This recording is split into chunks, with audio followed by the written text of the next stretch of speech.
আপনি যতই ভালো করে থাকেন চলেন বলেন না কেন, আপনি সমালোচনা থেকে বাঁচতে পারবেন। কিছু সত্য আছে, মানতে না চাইলেও মেনে নিতে হয়, বাস্তব। আপনি যতই ভালো করে চলেন, করেন, থাকেন, বলেন না কেন, সমালোচনা, বদনাম থেকে আপনি কখনো বাঁচতে পারবেন না। আপনি এর কাছে ভালো হলে দুইজনের কাছে আপনি খারাপ নিশ্চিত হবেন। সবার সাথে কখনো ভালো থাকা যায় না, পৃথিবীর সবাইকে খুশি করা যায় না, কিন্তু আমরা বোকার মতো সেই মানুষকে বারবার খুশি করার জন্য চেষ্টা করতেই থাকি, অক্লান্ত পরিশ্রম করতে থাকি।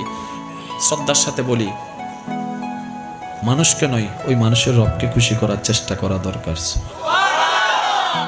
কারণ এই মানুষ কখনো আপনাকে আমাকে থ্যাংক ইউ না দিলেও ওই রবের রহমত আমাদেরকে ভরপুর করে দিবে। সুবহানাল্লাহ। তাহলে সমালোচনা, বদনাম আপনি যদি মনে স্থান দেন, আপনার মন বারবার আঘাতপ্রাপ্ত হবে, কষ্ট পাবে। তাহলে যেই জিনিস আমাকে বারবার আঘাত দিবে সেটা আমার